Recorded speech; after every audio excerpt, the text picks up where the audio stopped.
Now call the 52nd General Body Meeting to order. Secretary Gundy will do the roll call. Vice President Arkansas. Senator Bacot. Senator Benitez. Senator Bradford. Senator Brand. Senator Byrne. Senator Brew. Senator Burleson Williams. Senator for the Lone Star College of Education is present. Senator Goosen. Senator Clark. Senator Clark, College of Humanities and Social Sciences is present. Senator Cobley. Senator Cobley for the College of Engineering and Technology. Present. Senator Crawford. Director Delaney. Director of Academic Affairs present. Senator Lee Dykes. Senator Emanuel. Senator Ellington. Senator Ellington, Engineering and Technology, present. Treasurer Hart. Treasurer Hart, present. Senator Heller. Senator for the College of Science and Mathematics, present. President Honeycutt. President Honeycutt, present. Director Keller. Director Keller, present. Senator Lopez. Senator for First Year Students, present. Senator Ramon. Senator for the College of Science and Mathematics, present. Director Mobius.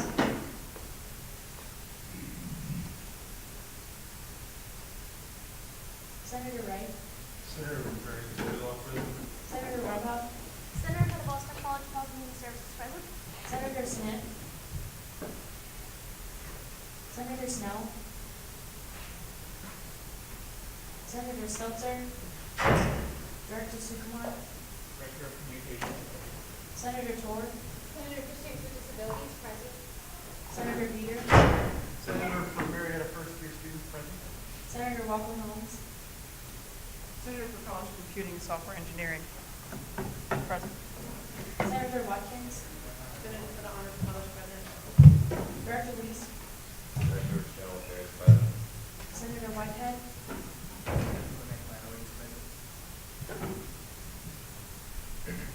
Thank you, Secretary Gundy.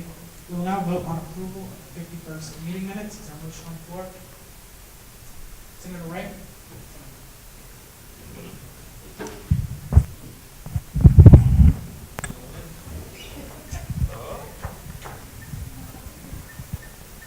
Motion to approve the 51st meeting minutes. Wow. Second on the floor, seconded by Senator Benitez. All in favor? All opposed? Any abstentions? This does pass. We have three very important guests. Chris Hutt, who's Associate Vice President for Academic Advising, Police Chief Stevens, and Cheryl Hassman, Executive Director of IT Operations. Thank you, sir. So just a heads up, because we do have some very dense, important presentations, we're going to allocate 20 minutes. This is less about how much time for the guests. The guests are free to speak as much as they want, and more about questions. So if you have questions and I cut you off, I apologize, but this would allocate an hour for our guest, and then after that we'd still have everything. So just let you know. So we will now hear from Chris Hutt, our Assistant Vice President for Academic Advising.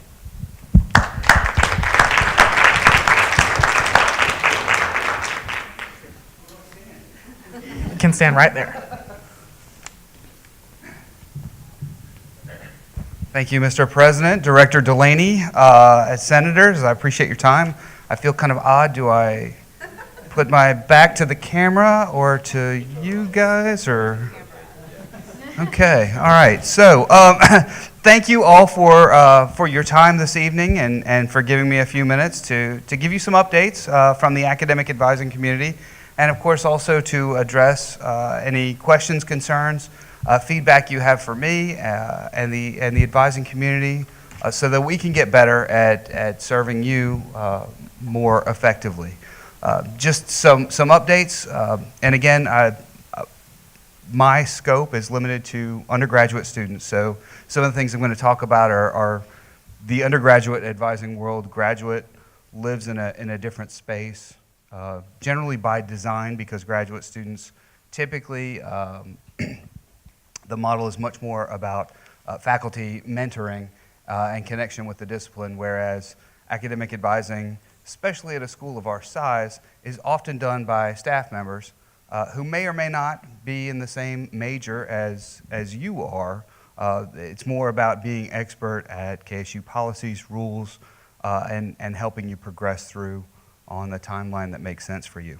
So just some updates on that. This semester so far, we've recorded about 28,000 individual academic advising appointments across the colleges. And that's a big part, I think, of undergraduate enrollment. That's what we're here to do, is to help you get enrolled, stay enrolled, progress. A big push in the academic advising community right now is making sure that those students who are enrolled in the fall are able to continue into the spring. Wait lists have been a thing. I'm sure that this body has discussed them, if not collectively, certainly individually. And so some updates on that. As you know, that's a new thing for us. We went from having some wait lists in some classes to having wait lists of 999 in every section. A lot of the rules changed on that too. That was disruptive for some, I know, but it's also been incredibly important and valuable and helpful to us, because we could take that information and for the first time really get a sense of what the true demand was. What do you want and when do you want it? And as best as we can try and accommodate that need in new and better ways. So to that end, and again, this isn't the work of advising, but I think it aligns with it. Looking at those wait lists and analysis of those wait lists has allowed us to add, right now we're looking at about 75 new sections, about 3,000 new seats in some of our highest demand classes at some of our highest demand times. And we know that's not enough, right? So, I mean, I really think of that as a down payment on the true demand of the needs of our students. But we are working to address that as rapidly as we can without compromising quality. An example, we know physics is in high demand. If we've got any STEM majors here, physics is hard to get, right? But unfortunately, even with unlimited resources and labs, sometimes it's hard finding the right people. I joke, there's not somebody on the side of the road with a cardboard sign saying, we'll do quantum mechanics for food. So it's not just about saying we need the classes, it's finding the talent to come in and be able to be good, effective faculty. So we're working on that. We're identifying new markets. We're trying to provide capacity, but also maintain that high quality that we know you want as well. So I could go on, but if you have questions for me, kind of about the state of things, where we are, what we're doing. I know last time when I addressed this group, I talked about the increase in the number of advisors. That's grown considerably over the last few years. 3 years ago, we had 30. Now we're looking at 71, so we've more than doubled in the last 3 years. I hope that's helped. We've tried to incorporate new systems, new technologies to make it easier to meet with advisors. We're exploring new ways to improve efficiency so that you've got the opportunity to have either a Skype or a phone or a virtual or even an email advising appointment. We're piloting advising in the residence halls in the spring. So advisors are going to have some office hours in the residence halls on both campuses. We'll start doing that in February to supplement, our regular office hours. Obviously, not all the services are going to be available all the time, but just trying to find new ways to reach out and meet you guys where you are. But if there are other things that we need to be doing or things I can take back to the team, please, I'm here to get that feedback from you.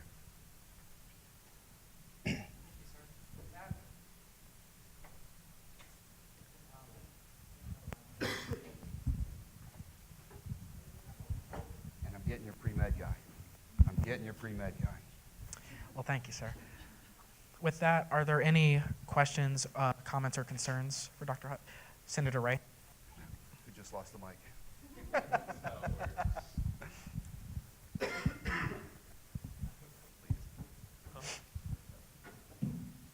Okay, being a political science major, I know with political science and international relations, we only have one advisor. Her times are extremely limited, and her walking hours are only on Fridays, which are kind of inconvenient with most classes being Monday through Thursday. And I know me and both Director Weiss have both had problems getting an advisement appointment. So I was wondering if like y'all had plans to extend that in the future, maybe increase at least like acceptable hours, because like I know on Tuesday and Thursdays that's when most people are on campus, and she only had like 1 to 2 available hours, and they kind of fill up quickly. So. Right. Yeah. So let me tell you well, here's what I can do. I can take that feedback back. I'm in the Office of Academic Affairs, but those decisions as far as office hours are controlled at the college level. I can give my input, and I will certainly take that back. I agree. When I was running an advising office, we had walk-in hours every day. There was a dedicated walk-in advisor every day. And while I do think that it's important that advisors have that content-specific, major-specific information, there's a lot of times, especially in your first year, where even though you're a poli-sci major, you've got general questions that a lot of us could help. So being a little bit more flexible, having a little bit more cross-training among our advisors, I think is very important. I'm sorry that it's been hard to get an appointment. I will take that back to that college and that director, because I'd like to see you have more and better and more open access for sure. So thanks for that. And I'll be honest. I mean, these criticisms or critiques or experiences, concerns, they're really helpful to be able to take back if I've got some specific examples. So I appreciate that. If you've got them, and I want to hear them, but I hope that you will follow up, and I hope if I don't get to you tonight, or if you think of something after I've left, you might forget my name, and that's okay. Advising@kennesaw.edu comes straight to me, and having that information written down somewhere is incredibly helpful when I'm making my argument to my boss for additional resources or a policy change that's more student-friendly. We know we got to do better, so thank you. Before I pass on, I actually want to elaborate on this because there's a personal experience that relates to my concerns about for students who changed their majors. I recently changed my major from business administration to political science, and I didn't walk an appointment, in all fairness. By the time my major change went through, I didn't have time to make an appointment, so I understand that. I was shown to the psychology advisor, who did the absolute best she could. She was very friendly, very helpful, and I suppose the political science lady wasn't so busy because she came, looked over it, she said, yeah, that's fine. I go to register for classes. I checked classes they told me to take weren't being offered this semester. And that was my first College of Humanities and Social Sciences. And I know this isn't just me thing or even just a political, but for students who change their majors, especially when you're going from a completely different college, I have, and not just myself, but witnessed concerns that in that need the guidance, it's not always there. I couldn't agree more. And one of the things that I think is so important, and one of our real weak points, is that we don't have consistency across colleges. And so for those folks, how many of you have changed your major? Yeah, okay. How many times, leave them up if that change of major meant you changed colleges, right? Did that feel like you were transferring to a different university because it was so completely different and there was this completely different culture? See, that kills us. That kills us. And if I can do one thing in my time here, that's what I want to change. When you change colleges, when you change majors, it shouldn't feel like you're changing universities and you're having to adapt to this entirely new culture. Right? It's not like you've got a different registration system all of a sudden and a different D2L and you've got to pay a different bursar's office. Advising shouldn't be that different. Please, please, if you will put that feedback in writing to me, that helps me tremendously make the case. Because if we don't have those experiences, if we don't have that, data, then it's just anecdotal and it's easy for folks to overlook. So let me know those things. I couldn't agree more, though. That's a huge concern. And I hate that that you were given advice to take classes that weren't being offered. That shouldn't happen either. So thank you for letting me know. I promise I will look into that. that's deeply concerning. Director Keller? Hi, I'm Director Keller, Director of Internal Affairs. And I think that a common theme that you will hear from a lot of our Senate is consistency. That is something that I know I've experienced as well. I'm graduating in May, met with my advisor, literally took my Owl Express account up to her and said, let's make sure everything's good before I petition. Went to register for classes, and I got a strange error that prevented me from registering for one of my classes I needed to graduate, even though I went through the system with her and everything was supposedly checked off. That was a technical error, so I think it's just one of the examples of consistency. I know I would personally like to offer my assistance to you and your department to help make those changes. I know you mentioned that you need data. I would like to offer myself as a person that could come speak to whoever you need me to speak to. Because I think that this is something that I know I'm very passionate about, because it does negatively affect our progression. And I know speaking with the President Whitten, she's passionate about closing the graduation rate closer to 4 years. And I think that this is definitely one of the root causes as to why that hasn't happened yet. So I'm passionate about hoping to close that gap. So I'd like to connect with you after this and hopefully get some things scheduled. I would love that. Thank you. Absolutely. Let's sit down. Let's have a meeting with the provost. Let's talk through these things, because I think that it's, and you don't care, but it's how things are organized. So whether it's an issue with the academic colleges who create the curriculum, the advisors who have to deliver that information, the folks in enrollment services who are the ones who build out the degree works tables, we've got to. They're completely different offices, and the only thing we have in common is a parking lot, right? And not enough spaces. So getting together and really digging in on solving those things is absolutely critical. So yeah, would love to have that conversation. Thank you. If you don't mind, sir, would you mind, since we're a little short on mics, would you mind handing it to Senator Senator sure. Walker Holmes? Or you can have mine. How about that? That's fine. Okay. Senator Holmes for College of Computing and Software Engineering. So thanks for being here. You look very nice. I had a question about research faculty versus academic faculty. So in my college, we have great research faculty members that do great work outside of teaching. Maybe they did an awesome dissertation and they were hired because they had potential to create a patent or publications up the wazoo.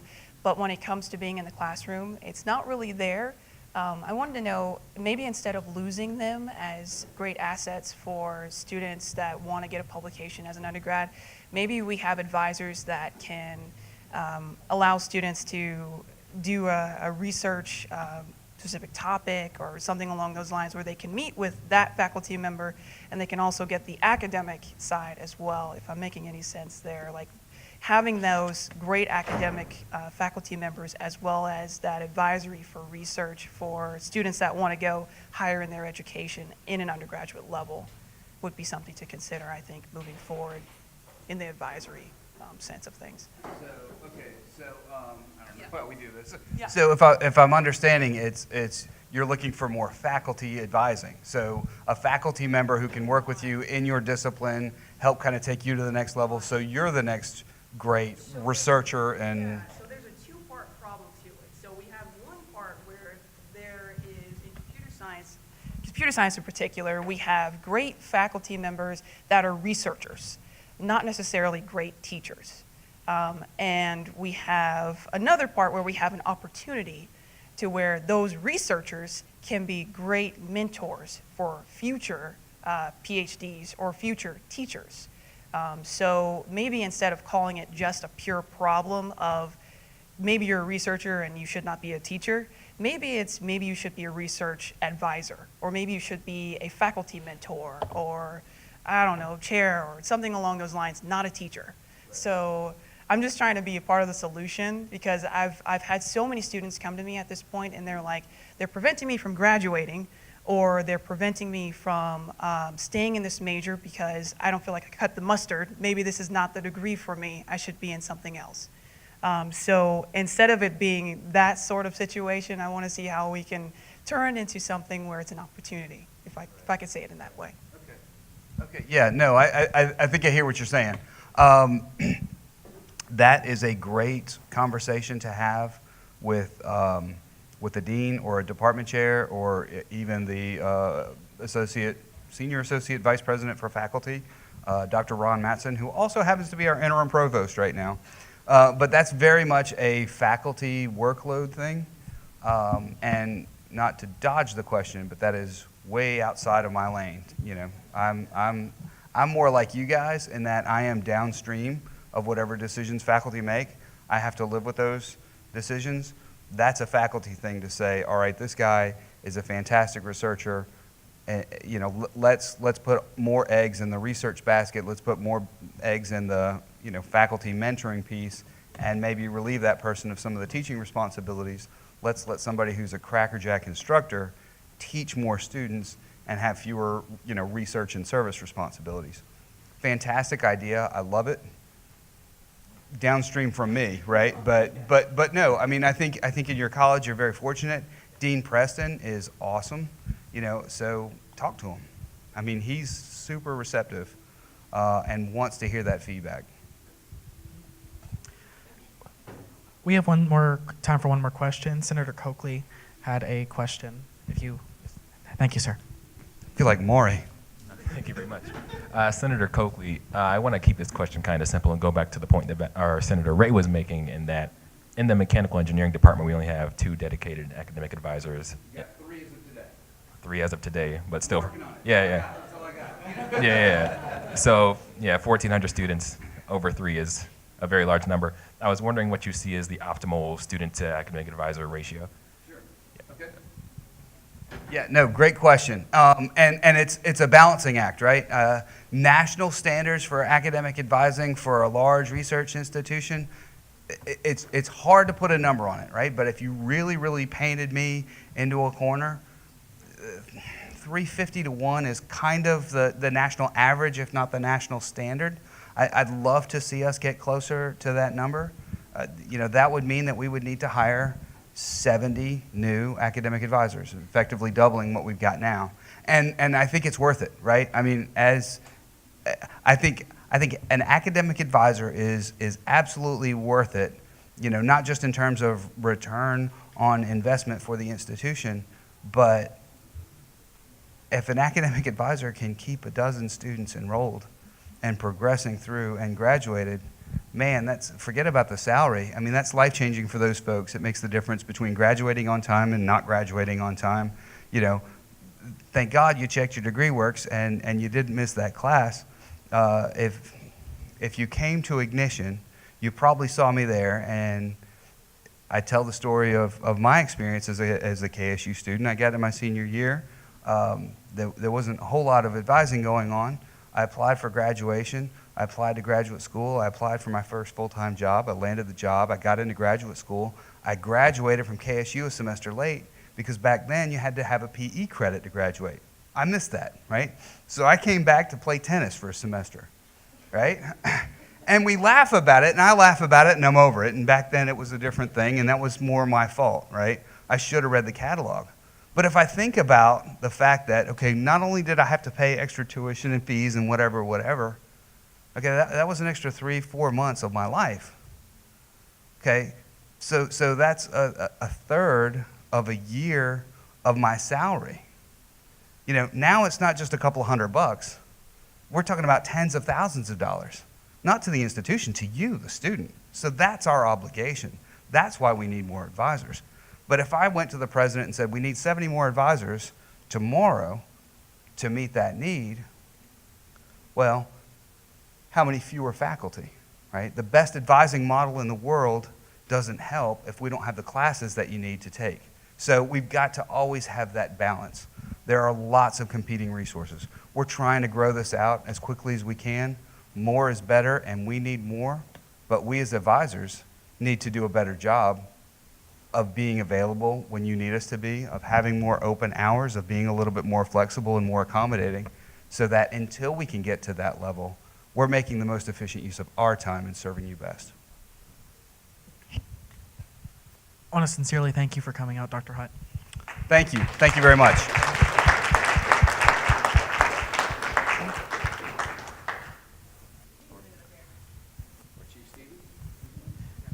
We will now hear from Police Chief Stevens and he brought along some representatives from law enforcement, so make sure you all say hi and thank you before you head out.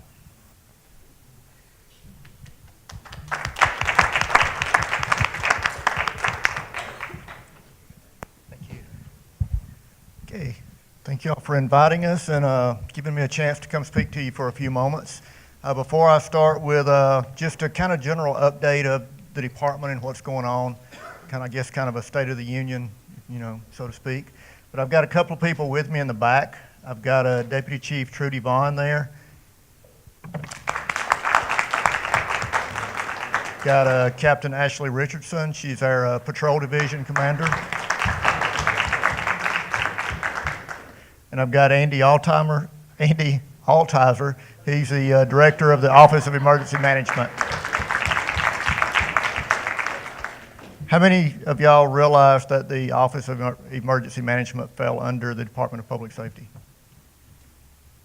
A few people? So that's why Andy's here.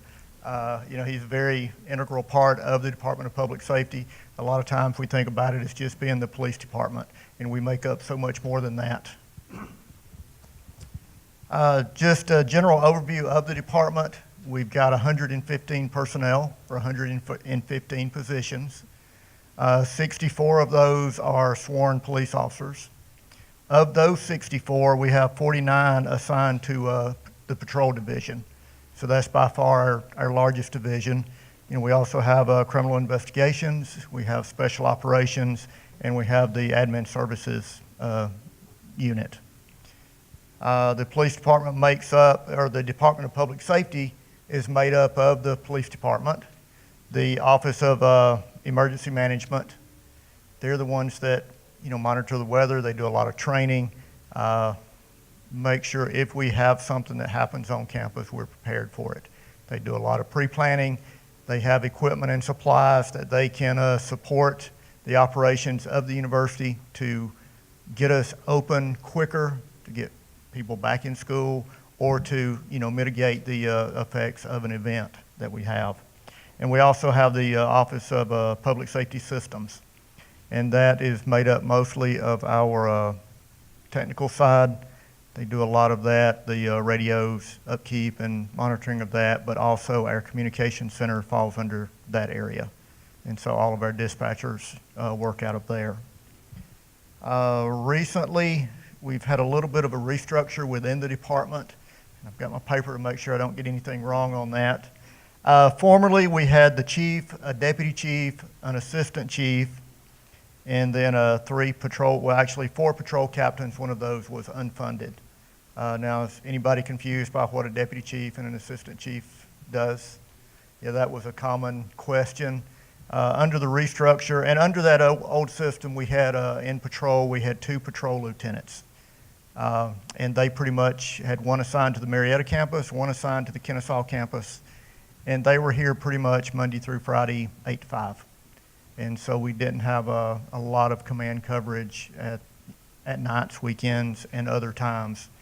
So under the restructure, we went to a chief, a deputy chief. I refunded that 1 captain's position, which put me at 4 captains. That would be 1 patrol commander, criminal investigations commander, special operations, and administrative operations. And by doing that, I was also able to reclass a couple of officer positions to lieutenants. And now I have 4 patrol lieutenants, or will have as soon as we get through this process, assigned to patrol. So that will mean, barring sick, vacation, training, and all of that, I've got a lieutenant assigned 24 hours a day we'll have 1 that will cover both campuses. Each campus will be covered by a patrol sergeant assigned to that specific campus, along with corporals and officers that are assigned to that also. One thing that we have, how many folks know about our Office of Victim Services? A few people do. We're kind of unique in that we have that. We're one of the only departments I think we're the only university department in Georgia, but one of the few in the state that have that capability assigned to the department. Usually the victim services is coordinated through the court system in the county.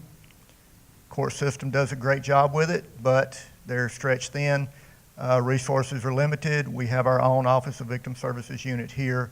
It's comprised of a director and 2 additional people in that unit. And their primary job, if you're a victim of a crime here, or if you're not a victim and just need assistance navigating through the courts, have questions, any of that, they're there to help you. And they're there to assist you through that process. We have people come in, if we have victims of sexual assault, they respond to that also. They assist with the care that they need. If we have people that need temporary protective orders, they assist with getting them through that process and through that system. Because sometimes that's hard to do, especially if you're not familiar with it and you don't know all of the rules. And so that's a tough place to be if you need that help and can't really get it. And so I'm very proud of that unit. They do a lot. A lot of it is, things that are reported to them is confidential. So until I get the report at the end of the year, I don't really realize the extent of work that they actually do. But they're constantly busy and stay busy throughout the year. Constantly trying to plug our Live Safe app. So if y'all can continue to help me with that. We're up to, 88,000 on a Live Safe, 8,500 roughly. And so, like I said, it's used more and more, but with the number of students that we have, I'd like to see that number a lot higher. So if y'all can continue to help me out with that and, keep that word going. I said we have 115 personnel. Right now, we've got several vacancies that we're working to either fill. In patrol right now, I've got 8 officers currently in the field training program, meaning that they just graduated from the police academy in the last several weeks, and they're now in the field training program here. So, 8 is a kind of large percentage to have in that program. They're in field training here with the department 3 to 5 months, usually closer to 4.5 months. If we get somebody that's already a certified police officer from somebody else that we don't have to send to the police academy, it may be an abbreviated field training program with them here. If all we have to do is get them up to speed on the campus, the location of things, and campus rules and regulations, that can go quicker. But when we hire a police officer, we usually have them, depending on hire dates, we have to get them in here a little bit early so that we can prepare them to go to the police academy, get all that paperwork done, make sure that they're going to be successful when they get to the academy. Once they get to the academy, that is 12 weeks now? 12 weeks at the police academy. They come back for, say, 4 to 5 months of field training. So we're looking at close to a year before we really have a proficient police officer once we get somebody hired. So right now I've got 8 currently in the field training program, which is also a drain on all of our field trainers and our training unit on keeping that, the coordination, the planning, and the scheduling for them to rotate through the different campuses and through days and nights and become familiar and proficient with all of that. Vacancies right now in the department, I've got 3 police officer vacancies. So 2 are in process. I think we're working on the backgrounds right now. Once they clear the backgrounds, they'll get job offers and probably have them in here first of the year to get them ready to go to the police academy then. I've got 1 captain's position open, and that will be the new position or the refunded position for admin services. I've got a patrol lieutenant position due to the reclass and changing that out. And I've got 1 lieutenant's position in criminal investigations right now that we're working to fill. We should have those advertised and hopefully have them filled by the first of the year. Our gray shirts, our public safety specialists, more of our security side of the house, I've got 4 openings of them right now. We've made a change recently with them also. They were kind of working their own schedules, and we've assigned them back to the patrol teams. It makes them a lot more efficient, a lot more useful. They're assigned to a team, they fill a part of that team, and it just works out better. It also provides 24/7 coverage, where before we had them here only on select hours. I've got 12 public safety specialists, and I've got 4 vacancies, so we're stretched a little bit thin on keeping them assigned to the, keeping coverage there. I've got 1 dispatcher position open. I've got 2 part-time dispatcher positions open, and I've got 1 emergency management specialist open that we're working to fill. The entire department stays busy. The Special Operations Division, they do handle special events. They handle stadium events, Halloween, the pop-up protest or demonstrations, anything like that. They usually get tasked with planning or working with that. And they stay extremely busy. I've only got 5 people assigned over there. With changes next year on bringing additional things into the stadium, they were talking to me the other day. I guess that's a good way to put it.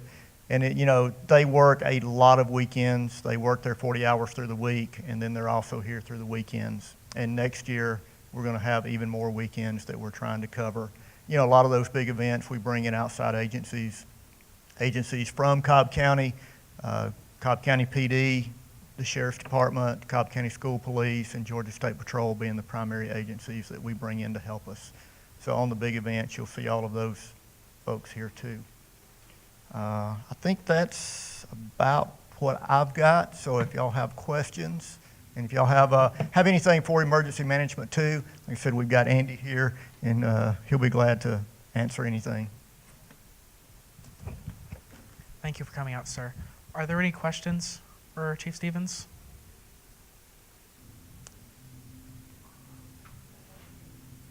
Director Delaney and then Treasurer Har. So I want to make sure that this is said. Thank you so much for everything that you do to protect us and keep us safe on this campus. Thank you. It does not go unnoticed, and we really appreciate everything. So thank you. And then, yes, let's clap. That's awesome. Well, and I appreciate the support that I get from this group.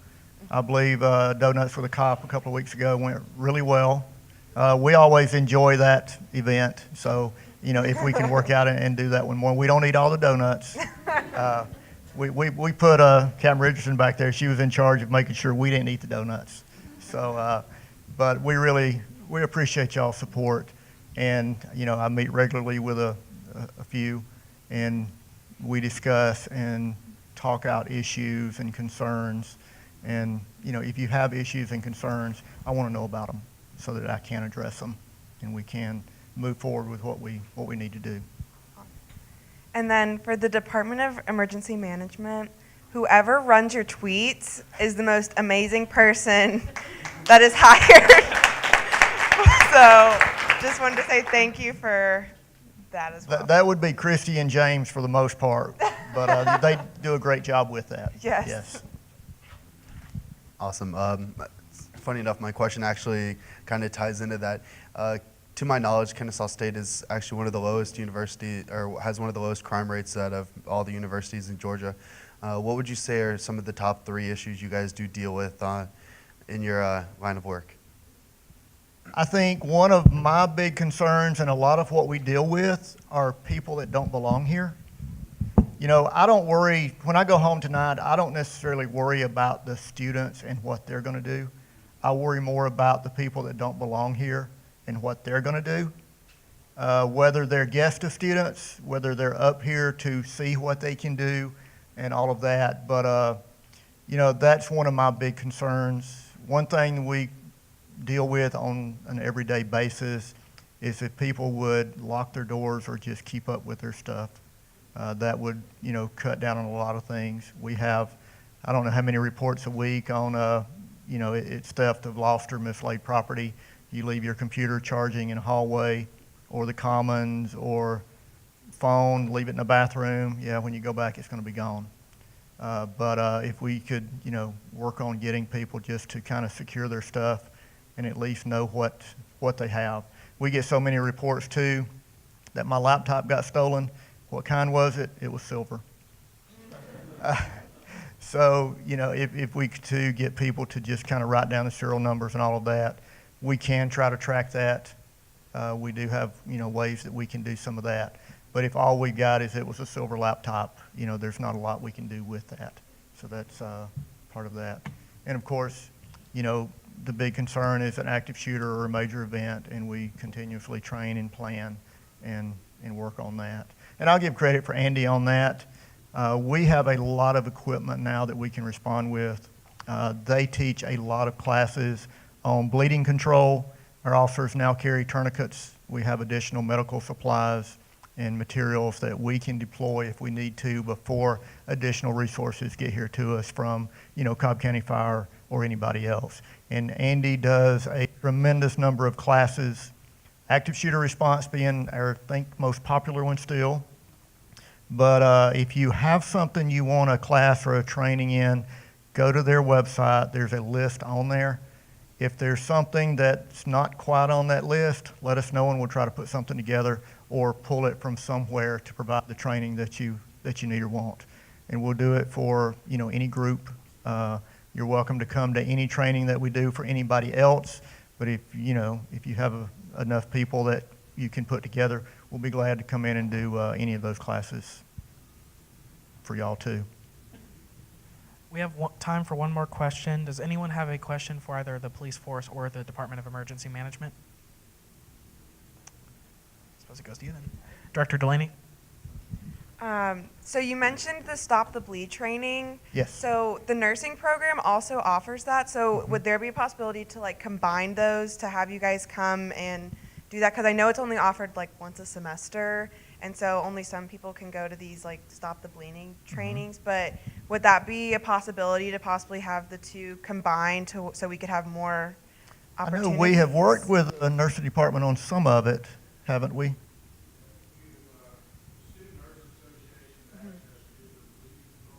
Yeah.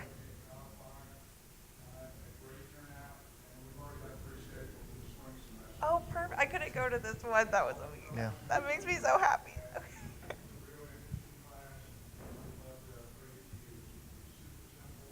Yeah. Awesome. Thank you so much. I'll let them know. I want to thank you, your entire force, and Andy Altzer from the Emergency Management for coming out and speaking with us. Thank you, sir. So thank you for the invitation. Thank you, sir.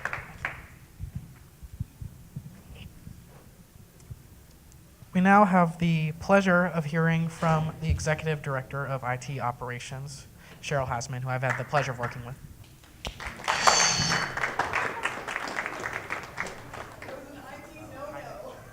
What just happened? My apologies. Hey, everybody. I'm not a tech major. Again, I'm here to talk to you about the student technology fees. My name is Cheryl Hassman. I'm the Executive Director of IT Operations. I'm happy to be here today. I always like to come to this body. I think it's wonderful that you guys get involved. I can't tell you how good it makes me feel. You all pay student technology fees. It's $55 a semester per student. And we work very hard to spend that money wisely. And next slide, please. Do you have a clicker if you want me to do it? Here we go. So all of the USG institutions charge a student technology fee. And we, like I said, we try to use it very wisely. We like to have it relate to, what we really want is it to relate to your outcomes that you want to get in your education. We do a lot of the student labs. When Dr. Delaney, our CIO, came, he said, I've never seen a university that has the computer labs that you guys have. He said, I think you have too many. I think you need to get rid of some of them. And we're like, they're used. They're heavily used. And every semester we have people, faculty asking us, we need another student lab. We need a lab in mechanical engineering. We need another lab in CSE. I mean, and they're heavily used. So that's what we use the money for. We can't use it for any kind of administrative system. We can't use it to renew Banner. We can't use it for degree works because those are administrative systems. So we need to use that money for what touches you guys. We do fund some personnel, like the student labs in the Burris building on the 4th floor. There's students that work there, and that's their job. Their job is there, to be there to help you. So we pay their salary. The student help desk personnel that work in the student or at the help desk, but they're for the students, we pay their salary with the student technology fee. We don't pay anybody else's salary with the technology fee. We want it to be what touches you guys. The next slide shows some, it kind of wraps up what we spend it on. And I stole this slide from a presentation we had earlier today. I mean, I made the slide for the presentation earlier today, and I decided to reuse it for this use. We do some software license renewals, again, only for things that touch you. We use classroom and lab lifecycle replacement for the computers, also for the AV technology that the professors use in almost every classroom. I think they all have it. Are there any classrooms anymore that doesn't have the audiovisual technology? I think they all have it. It's a lot of money. And actually, the money that we take in does not cover what we need for the lifecycle replacement for the computers and for the AV technology. So it is supplemented by the institution. We ask for money. University money is a funny thing, so we tend to get money at the end of the year, and so we supplement what we have in student technology. Last year, there was extra funds with the institution. They paid for all of the life cycle replacement. So, as you can see from this slide, we had a carry forward because the money doesn't go away. So we had a carry forward. We're projecting this year that we're going to have $7.9 million.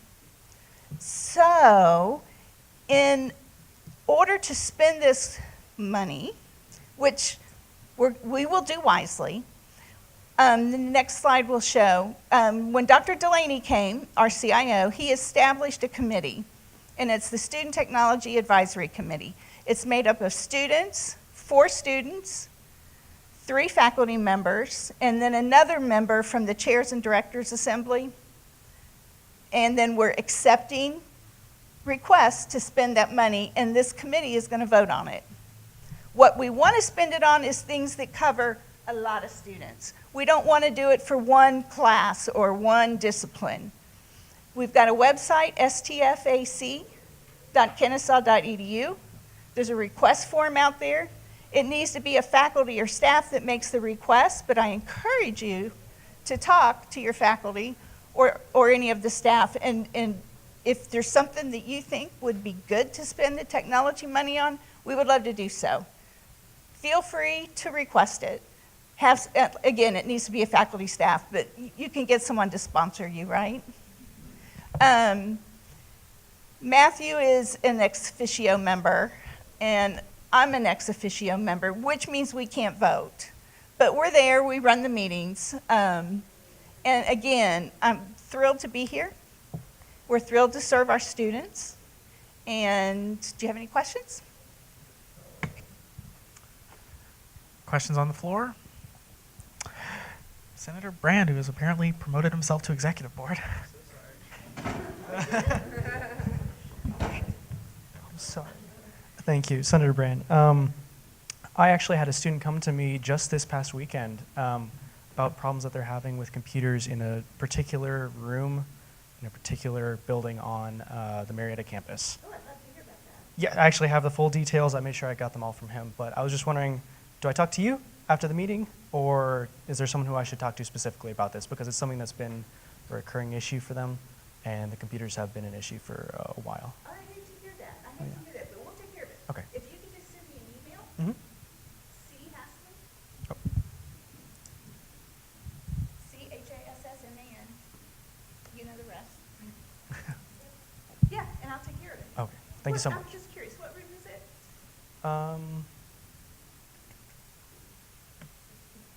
It works. Engineering Tech Center, room 1311. Wait, room 303, actually. Yes. Cute. Yeah. Okay. Yeah. All right. Yeah, we'll take care of it. I'm sorry to hear about that, but we'll get it fixed. We upgraded all of those labs, so I can't imagine what's going on. Okay. Anybody else? Senator Walker I knew Holmes. you would. I welcome. Welcome your question. Cool. Senator Holmes, College of Computing, Software Engineering. So I had a quick question about to what extent are you involved with student upgrades of technology? So I used to work with UITS, the student service desk, and we had a lot of students come in and say, hey, this software isn't compatible with my, I don't know, MacBook Pro or Surface Pro.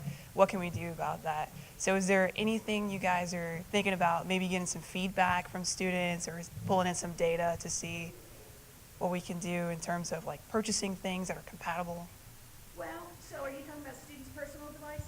Yeah, so the devices that they bring in. Yeah, that's hard.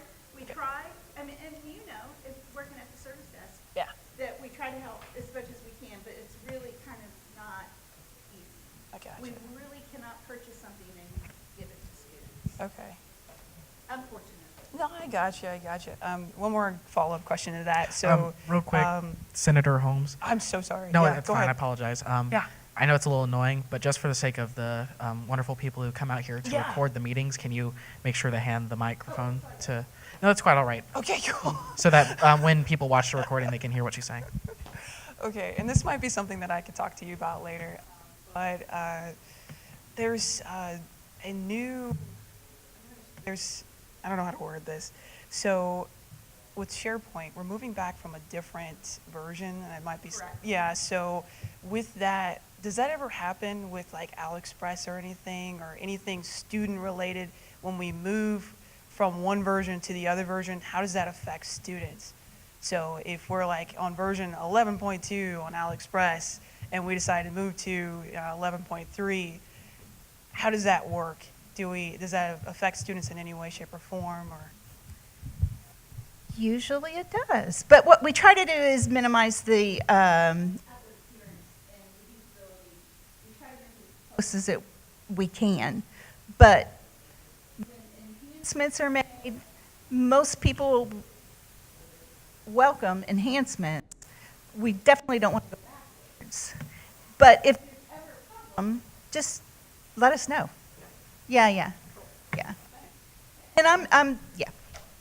All of us in UITS are pretty heavily involved in all of it. We're a big group, and it's important to us to make the technology seamless for you guys. Any other questions? Seeing none, not because I need to know, but do you think you could describe the exact form that faculty would have to use for the committee that we're in to request funds from the fee committee? Ooh, I created the form. So it just asks what it is. It's amazing how people think you know what they're saying. Then they use some words. So we want to know what it is, what it does, how many students is it going to affect, and that's really important piece of it. Again, we want a broad effect to students. How many students, how long it's going to take for the students to realize benefit from it, and how much it costs. And if it's a one-time cost, if there's an annual renewal cost, I think that's about it, isn't it? Yes, ma'am. Are there any other questions or comments? Treasurer Har? Hi, how are you? I had the pleasure of sitting through the student fee meeting earlier It's today. Student Fee Day. I know. So I actually have already seen this PowerPoint. But, when I first saw it, my kind of question to you is, with that $3.5 million, which nearly doubles you guys' budget, I assume you don't want to spend that all at once, right? But what are, top 3 things you would like to see that you guys spend that money on for the students? Computers, AV. Yeah. I mean, really, that's the main thing. Yeah. And software systems. Ooh. Wowzers. Sorry about that. And then it went away. Well, I think I've cursed the mic. Thank God I'm a Kennesaw student, not a Marietta student, right? Is there anything else for Cheryl Hossman? Well, I know it's been a pleasure serving on the committee with you, and thank you for coming out to talk with us. Thank you very much.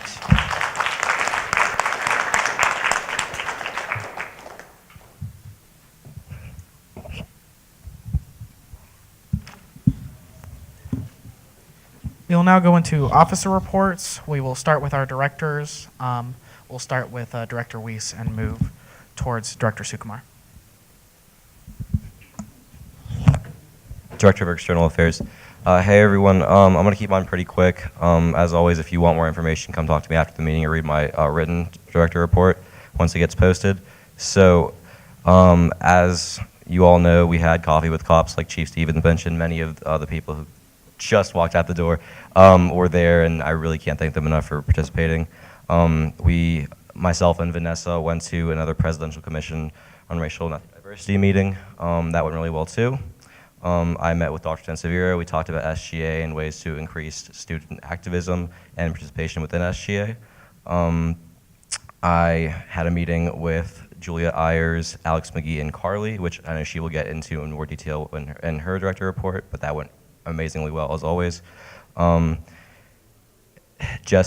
you are all aware, we do have a runoff election on December 4th for Secretary of State, among other positions. It is extremely important that you vote, even though you may think that your voice didn't count, and this isn't as glamorous as the governor position. It's still very important, and I encourage you to go out and vote. We have resources available on our own SGA website or vote.kennesaw.edu, as you all know. If you need help, talk to me after the meeting with it. I sent you all an email, I think yesterday or the day before, about the new policy pertaining to RSOs. Please read that. I know Ron and I have talked briefly about it, and he knows more detail about it and how it will affect SGA as an organization. I know a little bit. I've read the majority of it. As of today, I will keep reading it, and I will be able to give you more information as soon as I can. But it will impact us and other organizations you're a part of, so it's important that you're aware of what the changes would be. Lastly, I have a meeting with President Witten tomorrow, so if any of you have any questions or things you want me to bring up, please let me know. The meeting will be short because it's President Witten, but I will try my best to fit you in. So, end of report. Good evening, everyone. Happy pre-finals week. I am more than excited to talk about this meeting that Director Weiss and I had with Alex McGee. He is the President's Chief of Staff and his new Vice President of Government Relations. So in a snippet, what they do is they advocate with state legislation based on behalf of Kennesaw. So that's how we get funding. So one thing that I want to express is they are more than enthusiastic about working with the student body. They asked me a lot of questions about working with RSOs. What are some things that we're hearing? What is something that, especially the committee members that are, or on my committee, that are working with RSOs, what are some problems and things that they are going through? So if you want to learn more about that conversation, please come see me afterwards. I know that I asked the question if there are positions available to work with the Government Relations Office of this university when the legislative session begins in January, and they are open to that discussion. So I know personally that is something I'm interested in, and I wanted to open that to all of you as well, that if you feel that called upon your heart to really perform on a high level, please come talk to me about it. So apart from that wonderful meeting, and I also have the agenda that I'd be more than happy to share with you guys that are interested. Apart from that, I have been still accepting wonderful committee ideas. I love my committee members because you guys are on fire, but I want you to focus on school.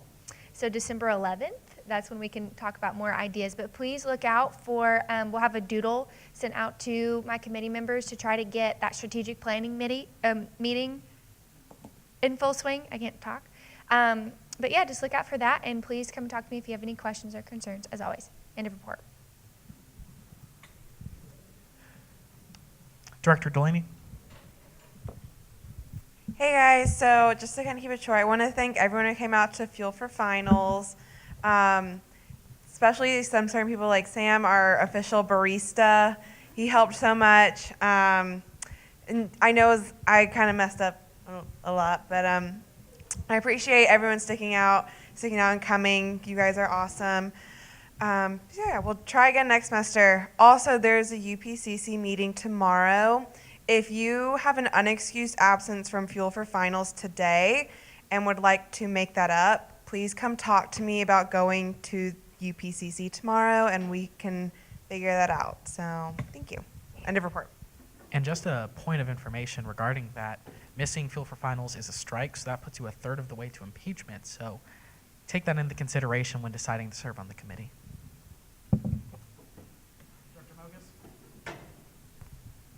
Hey guys, I really don't have anything to really report for you guys. We are done with constitutional revisions and we will vote on that in new business later on today. Yeah, end of report. Director Sukumar. Director Sukumar, Director of Communications. Hey guys, feels good to be back. I had a health scare a few weeks ago, but everything's good. Other than that, today, as you guys know, I posted the election results. That's just one of the ways we want to become more transparent to our constituents. So, if you guys have any other ideas of how we can be more transparent, please let me know. If you don't have my phone number, you can just hit me up on GroupMe or talk to me after the meeting.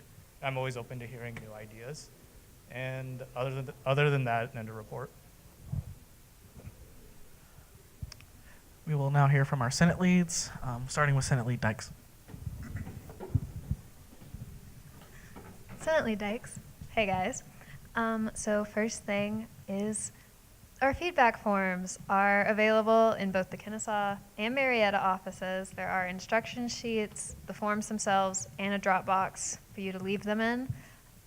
Please do those. Those are what count for your all's one-on-ones this month. So if you don't fill out a form, you don't get credit for a one-on-one.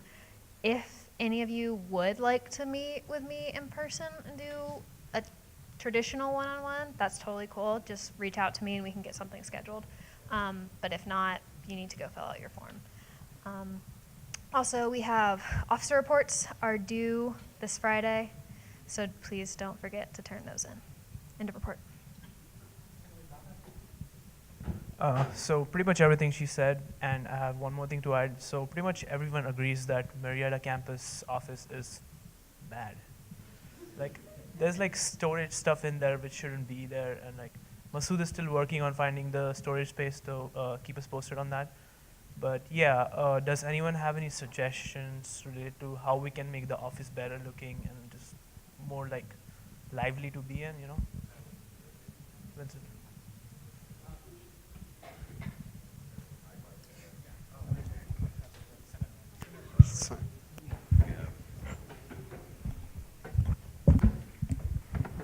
Yeah, Senator Coakley. Back when I had a correspondence with Dr. Ray, like the director or the VP of Campus Services for Marietta, she mentioned there was like a storage, or not a storage space, but like a kind of big old closet in which there was like a bunch of furniture and things of that nature. It's at the old BrandsMart. We can basically like go grab stuff whenever we want for the office.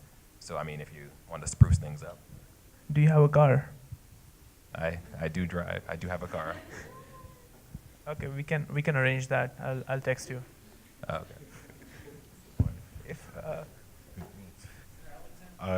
We need to probably get rid of a lot of this, like unnecessary chairs and tables and papers that aren't useful. And if we can get a new sign-in sheet in the Marietta campus, we've been riding on the back of a Scantron for the past month.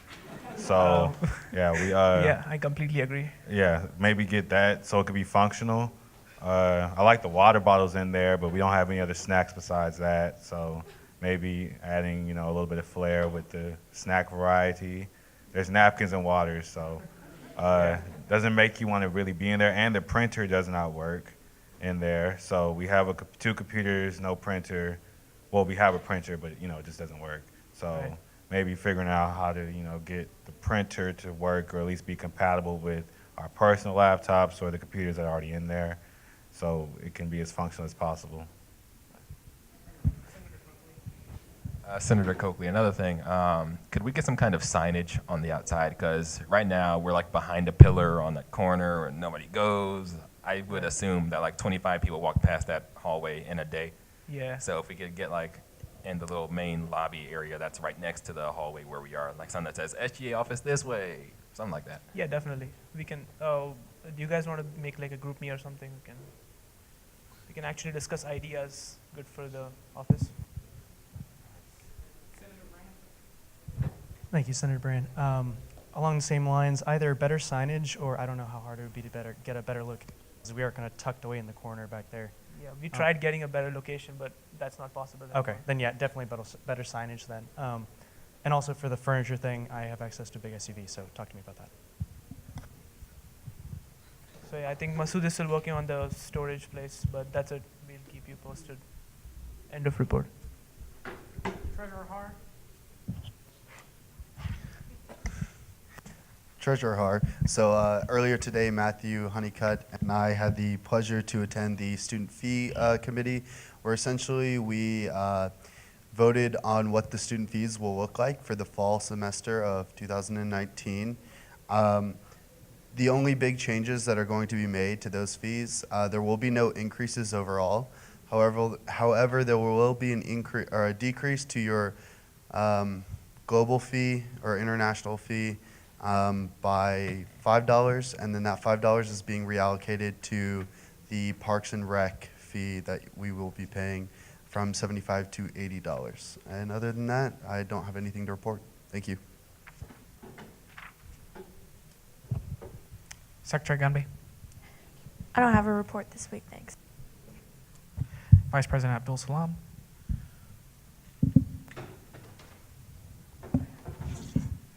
First time I'm standing on this place. Thank you so much. Yep. First, let me go off what Senate Lead Buffett actually talked about. Our Senator Coakley actually had a correspondence with Dr. Ray about the movement or taking out a lot of furniture that we have unnecessarily over there on the Merida campus. And I was basically waiting for the semester to end because Senator Coakley actually talked to me about it, and I felt that it was in early November or something. So I felt that it was like so close to the finals so that we didn't really want to mess up the whole place. So what I'll be doing is right after the finals, I'll be talking with Dr. Ray to kind of move everything away, and I guarantee you that by next semester it'll be fresh looking. Fresh looking, that's it. But I can't guarantee anything more than that because that place is so congested and it's so small that it can only handle like 3 or 4 people at a time. We have talked to Dr. Whitten about a new office, but the problem is that the student center there is already completely full. And if you know, if you are here in the previous year, you know that we had an office which was even smaller. So we got an upgrade, and it is so soon that we are asking for another upgrade. So I feel that we should wait for that and kind of, when the time is right, we'll move for that. But right now, our main priority is to get everything cleaned up. Now, my actual report, President Honeycutt and I had a meeting with Dr. Whitten yesterday. And it was a 40-minute long meeting, and we discussed a wide range of stuff, the major of which was President Whitten wanted us to have an initiative of getting down the fees of textbooks, because as you all know, it is pretty high in the sense that it is high. And the most important thing that we have to do is we need to come up with points, and we should not mess this up because this is going to be really important. I'm going to be talking with you all during the break, but I want to, as Carly said, we are currently waiting for the finals to get over because this is like a really stressful time of the year. I don't really want to mess up anyone's schedule or anyone's plans right now. But right after the finals are over, we'll be in communication with you to kind of get everything set up so that we can have a plan on how to tackle this. And President Whitten has offered her full support on that. And the second one is she's going to put up another committee for seeing the calendar. Currently, we have our spring break, which is right at the end of, or in the beginning of April, which kind of serves as another break where the professors can put their workload on the students. So we're currently working to kind of change that. And we haven't made an official plan yet, but she said that she's going to put up a committee to kind of change a lot of the things on the calendar. So that's another thing to look forward to in the spring semester. And also, as Chris Hudd mentioned, President Whitten actually took an initiative to add more classes. So we currently have like 75 to 80 more classes on the bottleneck courses, which is like really important. And so that's like a good thing. And we had a lot of other, but I'm really running short of time. So I want to update you about the SAC conference, which is the Student Advisory Council conference, which was held in Augusta, and I represented it. Matthew could not make it because of his Model UN commitment. So more than 20 universities were represented over there, and we kind of discussed a lot of the issues that we have we currently have in our campus, and a lot of the solutions that came up from them were like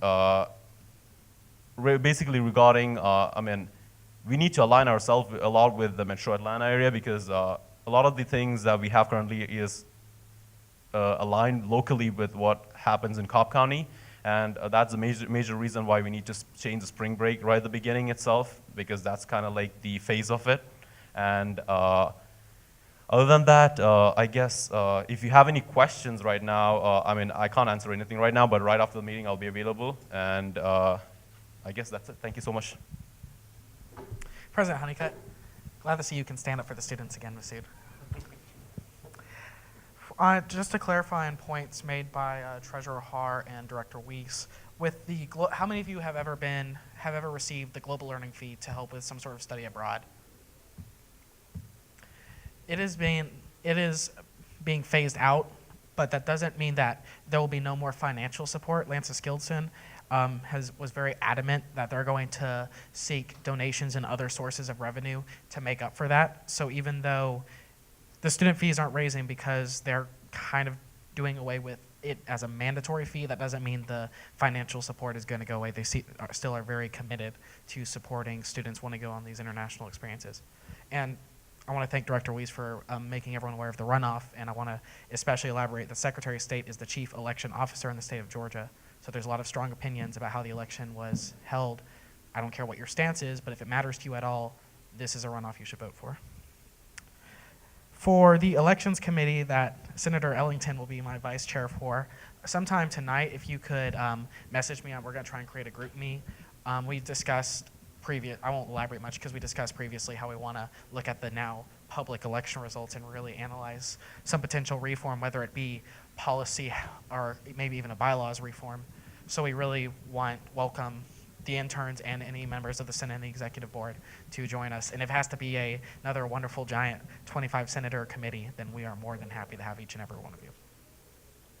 Senator Stelter has informed me that he has resigned from the Student Government Association. I wish he was here. He's been a big part of our student government. He's been a representative for his students. He has said that he's searching for a senator for the Arts College, but just to make sure our bases are covered, if any of you happen to know any people that you think would do well, please send them my way, and I'll be glad to grant them an interview. As you know, we're getting very close to finals, and I have more swipes than brain cells, as my parents love to tell me. So if any of you are on Kennesaw campus, Marietta, you'll have to let me know ahead of time before I come out there. Don't go buy food. I will be glad to help schedule with you and provide some food for finals. So that will be the end of my report, and we will now go into open forum. This is now the time for SGA members or the audience to discuss SGA-related events. Senator Coakley.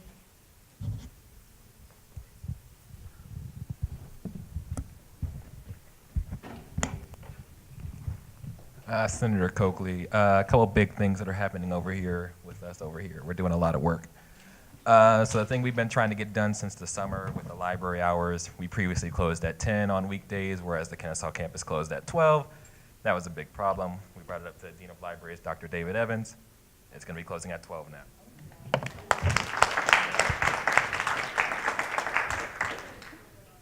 Another thing. So today our dean hosted a Donuts with the Dean kind of thing where people can come in. I went and talked to her about, you know when your teacher gets switched after you register for a class and they don't notify you about it? I was like, that's a problem. It needs to be fixed. So I talked to her about it, and she was like, yeah, we can email people when that happens. I'll probably have to follow up with her next semester, but it should be a thing soon. One last thing. I went to the general education meeting that they mentioned at the last meeting. That was today. Quite interesting. That's about it.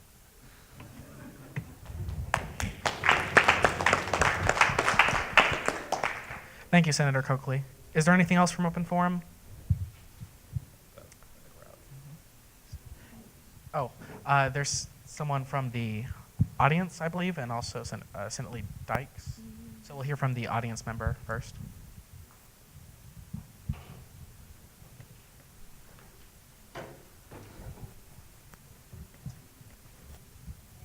Hello, everyone. My name is Danielle Griffin, and I'm a freshman here at Kennesaw. And I don't have a car. Even though I've enjoyed my time here at Kennesaw, I don't have a car. So I feel like it would have been a better experience my first semester had there been more on-campus opportunities that accommodated to my situation. And I was thinking about a diner that was open after hours. And I know there was previously a restaurant that was open after the Commons closed, but I was wondering if there was any way we could bring that back and which senator I would need to talk to help me with this situation. Right now, thank you for bringing that up. Myself and Senator Lopez are, where'd she go? Hey, Senator Lopez. We're serving on the Food Advisory Committee. They are actually looking for more student representatives. So this is something that's been discussed, but if you or anyone else in the body, audience member, whatever, would like to be on there, reach out to me. I'll just give you my phone number. You can text me. So any of y'all who don't have it, go ahead and take it down. 919-648-3073. You don't have a business. Okay. 919-648-3073. Reach out to me if you need anything. Senator Burleson Williams will reach out to you. But send me a text, or if you want to go on the website and email me, I'll be glad if you would like to join the committee and bring them up. But we have had this discussion. They had a plan that was supposed to go in place this academic year that kind of fell through due to branding. So now they're trying to get a little bit more creative and make a more Kennesaw State unique late night dining aspect. But thank you for bringing that to our attention, and I highly recommend that you join us on this committee so that there can be one more student voice willing to speak out for it. Thank you. Senator Lead Dykes.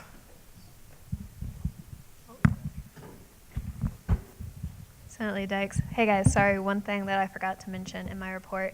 There is an opportunity the first week that we come back from winter break for you guys to get a campus engagement done with the week of welcome. We are registered to table at that event. Some of you might have participated that this semester. So if that is something you're interested in, that can count as your campus engagement for January, and we'll send out more information about that over the break, so just keep an eye out for that.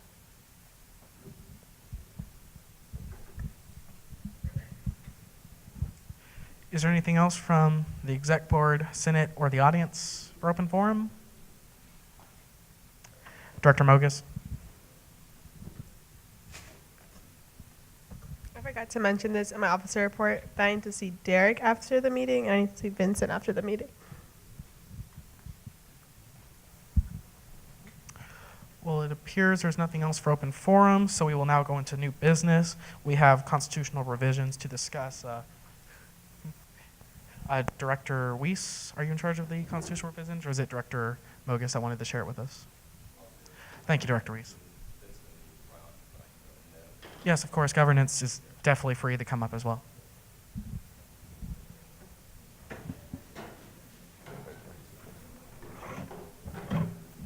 Yeah, fun stuff, right? Yeah.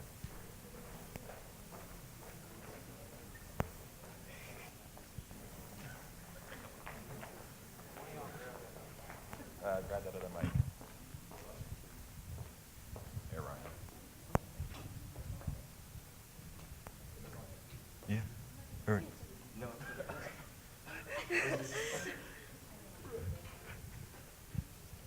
Yeah.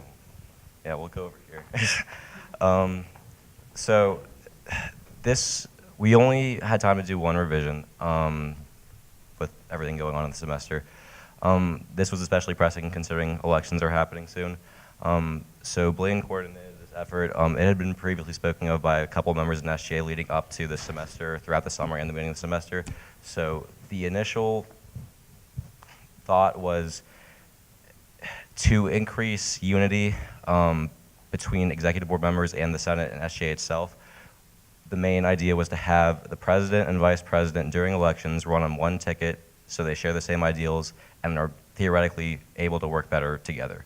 I know previously with last year's election, with the other candidates who ran as president and vice president, if it's still working yet, if one from each ticket would have won, things might not have worked out as smoothly as they are now, and we found that it would be better to just not have that issue. Carrying on to have it to where students who serve in these two specific positions are experienced and don't, mess anything up. They now, if this would be passed, need to have one full semester of experience at Kennesaw State University's SGA prior to running during elections, meaning everyone in this room would be qualified to run, everyone who's previously served in SGA will be qualified to run, but you have to have served at least one full semester in Kennesaw State University's SGA. If anyone else wants to comment on governance, feel free to. I guess I just want to simplify it down a little bit. The purpose of this is to reduce possibilities of infighting later on once after elections is done for future SGAs. And additionally, it's also intended to make sure that people who are elected to presidencies and vice presidencies in SGA are people who are qualified and experienced with SGA matters and know how to run things smoothly moving forward. So that's really the gist of what we're working on here. Again, everyone in here would be qualified to run at this time, and so there wouldn't be any negative effects going on in this room. Aaron? Director Delaney? So, kind of just like for clarification, this is only for vice president and president. So, because I know like 2 years ago it was teams, like it was vice president and president, and then people fell under. Will it be like that as well, or is that going to be left up to the elections committee? If it's okay, do you mind if I interject on the election side? That is a discussion we can have. To be honest, from speaking with our advisor and speaking with some of the representatives who have been in SGA since then, I would be surprised if that is necessarily a direction we take. We're open to it. If this is a democratic body, if that's what y'all want, we'll do it. But that's not the amendment they're discussing at this time.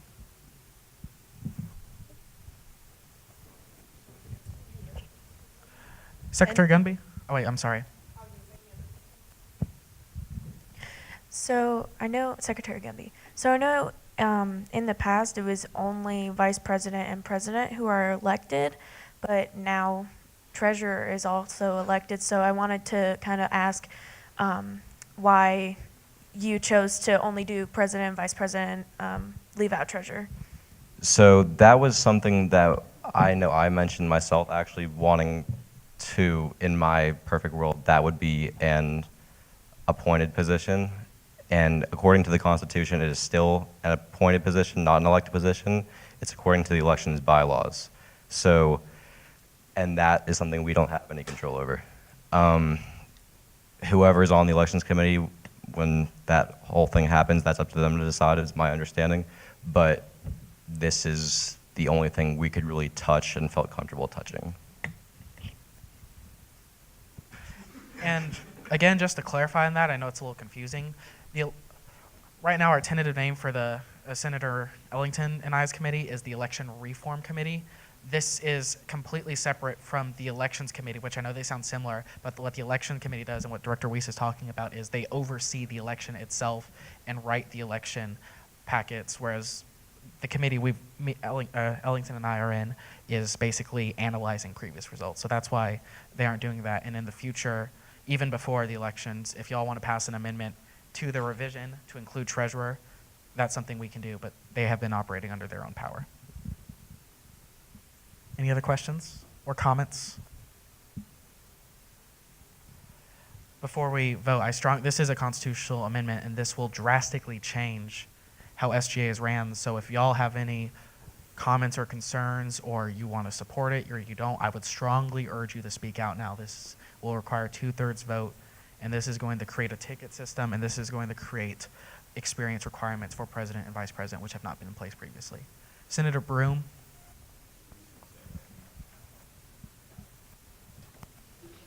I got it. So, amendment to the Constitution, instead of having it to where any person could run for president and vice president regardless of having served in RSGA. It is now to where you have to have at least served one full semester in RSGA and must run with a vice president on the same ticket. Just to clarify, when you say our SGA, do you mean Kennesaw State or this current administration? Kennesaw State in general, Okay, yeah. thank you. Including Marietta and, yeah. Is there any other questions, comments, or Vice President Abdul Salam?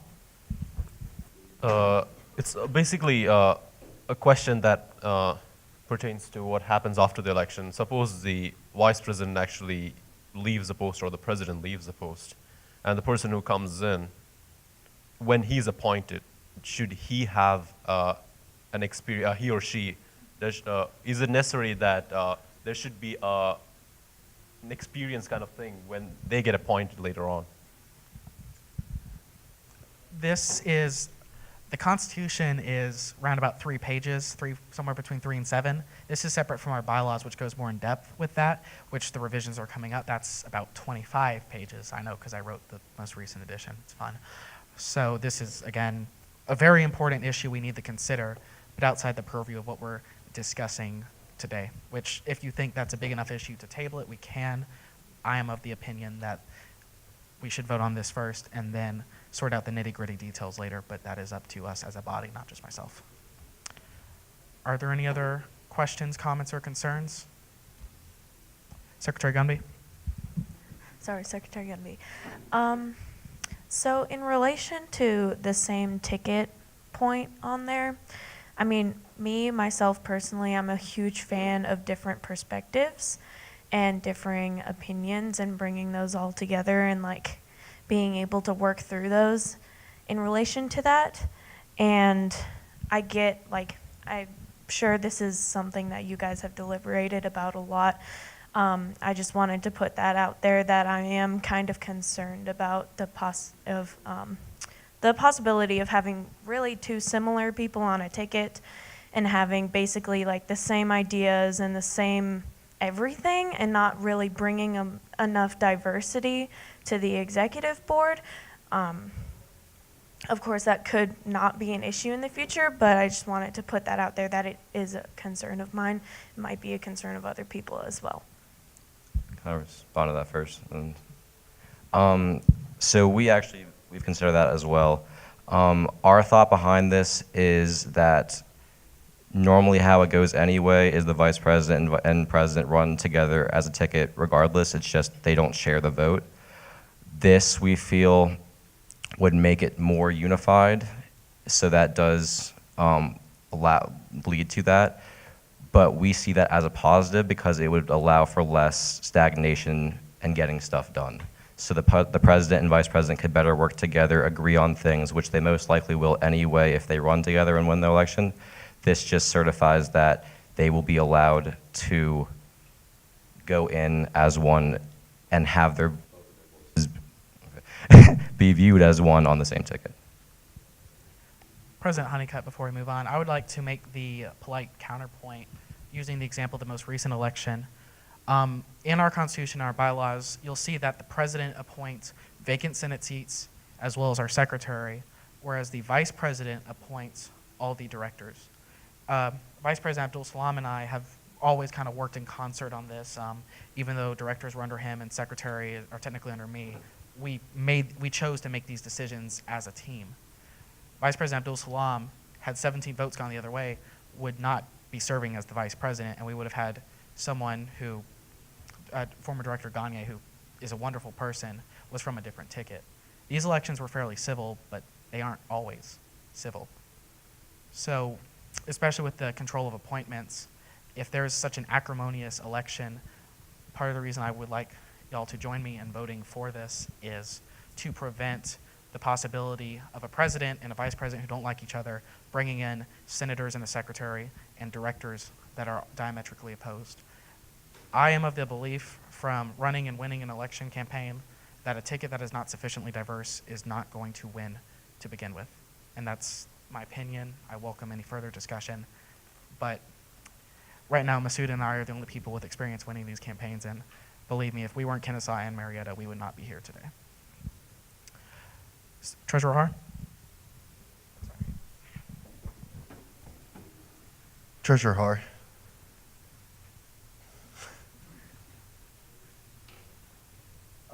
I think one issue that this kind of brings to my mind is not necessarily the similar beliefs or difference in beliefs and values, but however, maybe the more qualified candidate. You know, if someone feels very strongly about a president and maybe not so strongly about a vice president on one ticket, but however, the other vice president is much more qualified and could be better for the position, I think that this could be harmful for the democracy. But I do agree with the fact that having experience is definitely vital to being successful in this position, as I think Matthew can also agree with me upon. Thank you.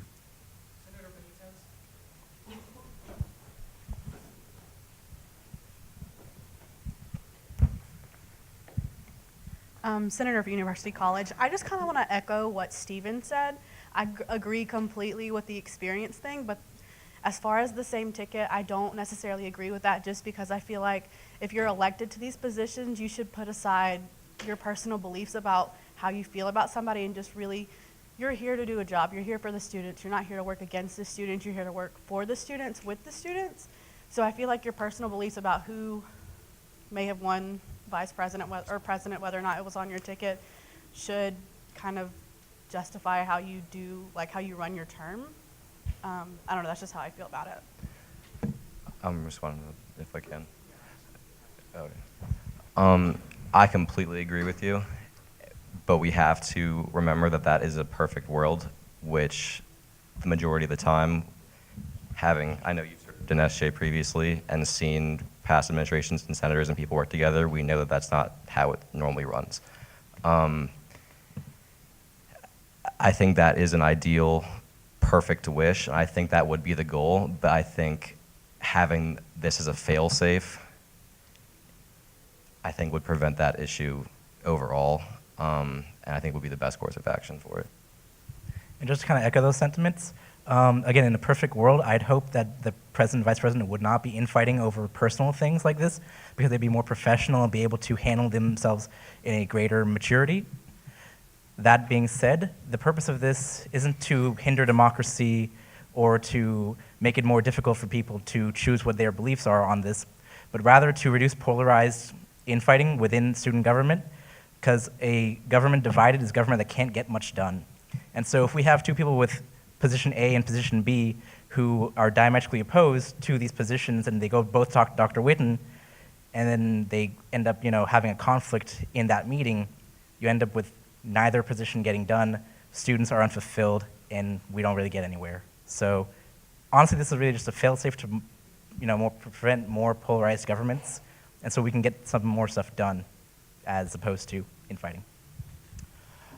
We'll hear from Senator Ray. I also want to remind the body that we're not just voting on whether they're jointly elected, but also, and with my power as chair, if the governance committee will permit me, I'll probably do 2 votes for each revision because they are separate, so make sure they don't pass and fail together just to pass and fail. But we also need to keep in mind, if you have a thought about the experience requirement, we're discussing that as well, but you're certainly welcome to keep discussing the ticket as well. Senator Ray?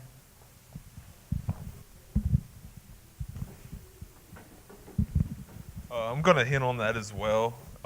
Going off the democracy standpoint, in a perfect democracy, you would put up every position. There wouldn't be any appointments or anything. Everybody would vote on anything. But I would like to remind you that the great nation of the United States of America runs on a ticket. You don't have the president and the vice president. You don't vote on both of them separate, because if you put I'm not going to say, if you put A at presidency and B at vice presidency, they're not going to get anything done together. It's just people with different ideals should put them aside to work together, but they don't. And it's just something that interacts, especially within the government. That's why I believe that the ticket system should be passed, just mostly because of putting the two most important positions shouldn't be in opposition of each other. They should definitely be, I know, using like the definition of synergy, it's two greater goods coming together for a greater whole. That's like when you have two people working together, it's just not going to create that. It's just going to be like a magnet. Just go away from each other.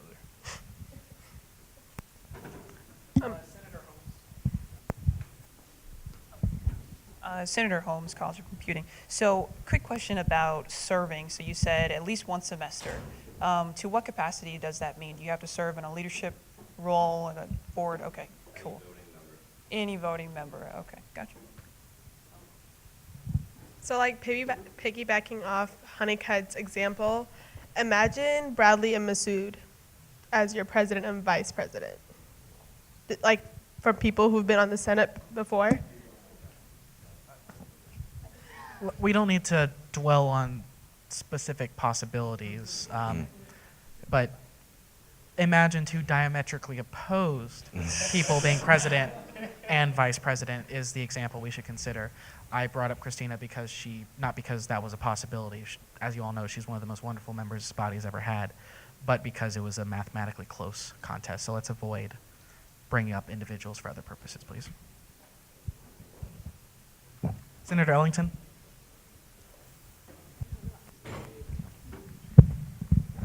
I just want to, Senator Ellington, I just want to say that the ticketing system sounds really good because I feel like from the election results committee, it will probably increase the numbers because there will be a higher demand for the campaigning because there will be team versus team.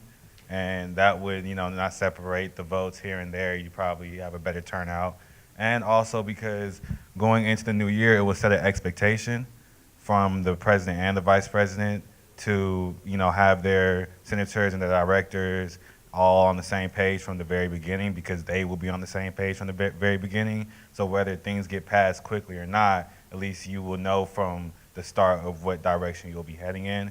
So I feel like the ticketing is the best way to go, at least. And, constitutions can get revised. So if 2-3 years from now we see it's not working or something, it wouldn't be the end of the world that we gave it a test run right now. So I say we move that. Not to that, but just in general. I do want to say that this is something that we have thought about and talked about for a long time. We deliberated a long time. When we went into it, all of us had different opinions on this, and we all came to agree on this, which I think says something. I know I trust it. I would assume that everyone else in this committee trusts it, and having voted for us to handle these revisions and revisions for the Constitution and bylaws, I hope that you do trust our judgment enough with this. If there is no other discussion, the way this will work, by our rules, you can only abstain if either A, you're an author very directly affected by something, so governance will have to abstain, or B, if it doesn't affect your constituency. Every single one of you are my constituency, so therefore every single one of your constituencies are affected by the president and vice president, so we won't accept any abstention votes. And if the vote total doesn't match our total voting members, we will vote until we get a result, yes or no. This will require a 2/3 majority. So if governance could move back to your seats or in the back, whatever, how you want to handle it. Thanks. Except for. I know how to do this. All right. Yeah.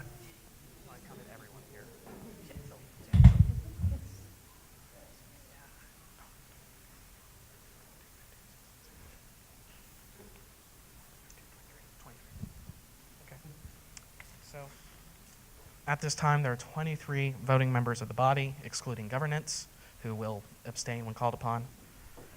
All in favor, and this is a Senate and Exec Board vote. All in favor? Oh, I'm so sorry. For the jointly elected part, we will vote separately on, we need a motion on the floor. I apologize so much. Is there a motion on the floor to adopt the revision to the Constitution that would lead to jointly elected president and vice president? Senator Brand?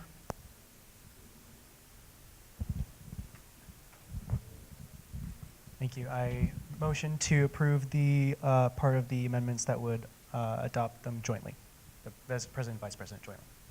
Is there a second on the floor? Seconded by Director Delaney. Again, my apologies for breaching procedure. Vote your conscience. All in favor?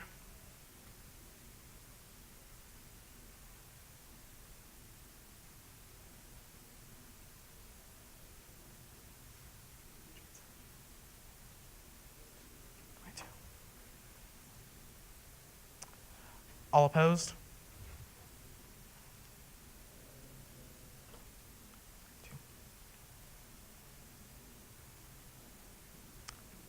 Any abstentions?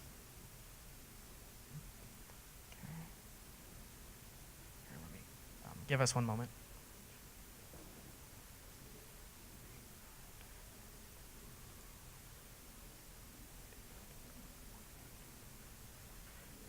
Oh, I forgot, Josh. With a vote of 22 for, 2 against, and 5 abstentions, this revision is now adopted into our Constitution.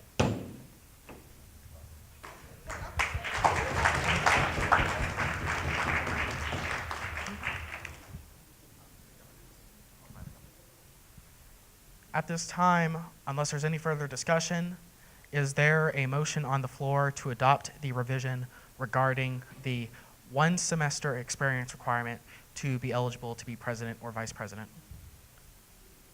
Is there a motion on the floor? Senator Brand. I motion to adopt the section of the amendments regarding the 1-year experience for president and vice president. Is there a second on the floor? Seconded by Senator Torr. Again, vote your conscience, 2/3 majority, and there's 24 voting members. We miscounted. All in favor?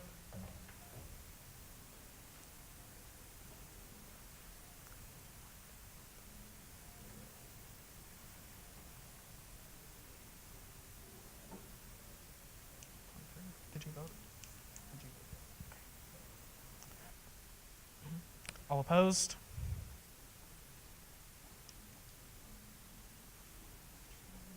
Any abstentions? By a majority of 23 for, 1 against, and 5 abstentions, this revision has also been adopted into the Student Government Association's Constitution.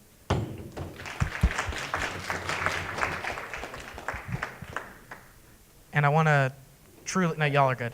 I do want to truly appreciate Senator Holmes and Treasurer Har for voting no. Going forward, it's okay to vote no on things. That's something we've had problems with in the past, so keep it up. Is there anything else for new business? We're very close, y'all, but we're still in a formal meeting. Seeing none, we will now go into announcements. This is for things that aren't necessarily directly SGA related. Before we get started, if any of our senators or exec board members are graduating at the end of this semester, could you please stand?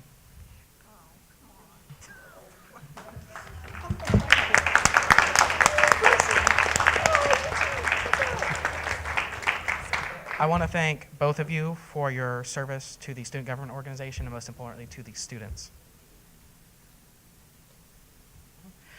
Secretary Gunby requests that you meet her in the office at some point after the meeting to get your graduation cord for SGA. Thank you. Is there anything else for announcements? Y'all can sort that out. We will start with Senator Brand and then go to Senator Coakley. Senator Brand, this is a little bit of a bigger announcement. There is something in the works off campus of KSU. It is voted on by the City Council, the Kennesaw City Council, on May 19th to rezone part of Kennesaw. And there's going to be a multi-use complex being built just around the corner from here, which is going to greatly improve the campus culture, I believe. It's something that I'm very passionate about. And just to give you a little bit of the details, it's going to be a $61 million project that's going to include apartments, retail, restaurants, townhomes, 3-story townhomes, mercantile, 3 more restaurants, offices, and breweries, as well as I heard some talk of an amphitheater. So This is just in downtown Kennesaw, backing into Cobb Parkway. And this takes up 22.5 acres. So this is a big project that will greatly improve the area. And the developers, Core Property Capital and Sanctuary Development, were gracious enough as part of the project to redevelop the Lighthouse Baptist Church as part of this project. So that's all.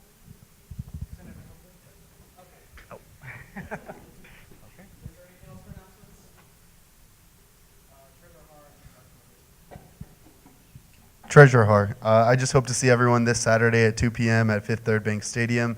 If you aren't aware, KSU is in the playoffs for the FCS national title. Yeah, we're this #2 team in the nation right now, so it would probably, it would be awesome to have you guys out there and supporting and just put on a good face for SGA. Thank you guys, and go Owls. Like I said, just one more thing I forgot. I'm so sorry.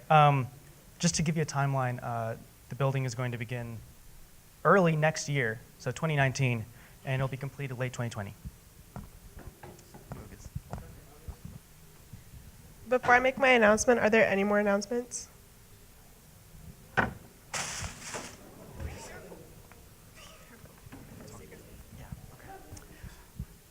This is a personal thing I want to work on, especially with my being closer to the end of my presidency than the beginning. I looked up on Owl Life and searched, and there is a significant lack of organizations for Eagle Scouts, of which I know at least myself, Senator Veeder, and Senator Brand are.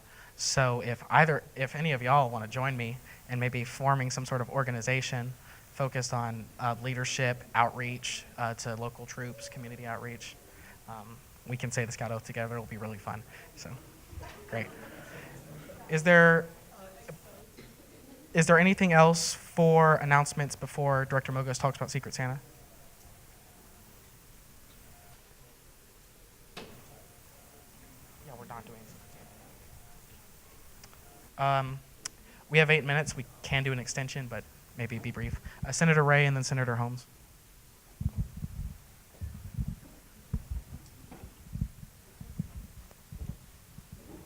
Okay, this also has to do with Secret Santa. If my person's not here, can I keep my gift? Okay.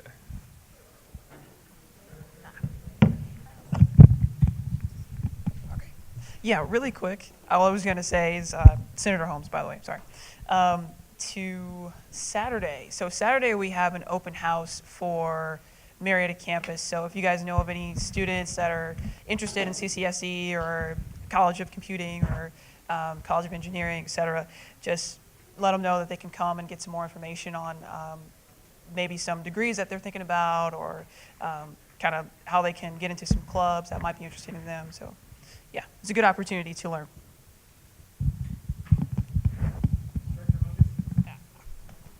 So if your person is not here for Secret Santa, you can keep your present because they should have known. Or you could give it to me. That works out great too. So what's going to happen is you guys are just going to give the presents to each other, say your thank yous, and enjoy your presents, good or bad, put on a smile. I made some brownies, so if y'all want some brownies, they're right here.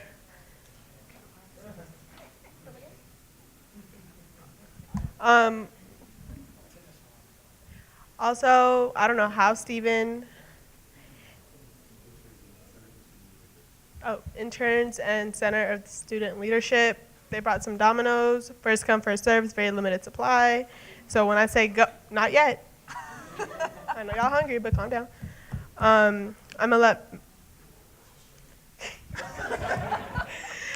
so Derek will be the last person to eat. So Matthew Matthew is gonna say his little thing, and then you guys are gonna give your presents.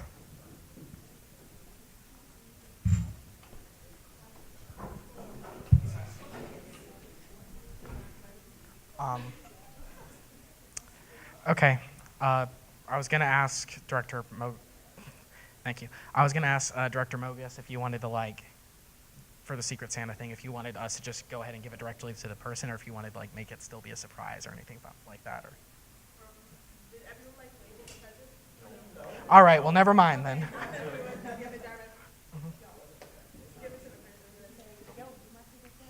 Not yet. We have to adjourn the meeting.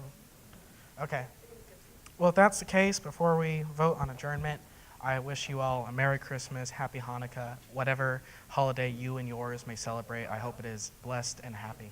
So, with that being said, is there a motion on the floor to adjourn the meeting? Treasurer Har? I motion to adjourn. Is there a second on the floor? Seconded by Senator Clark. All in favor? All opposed? Any abstentions? This does pass.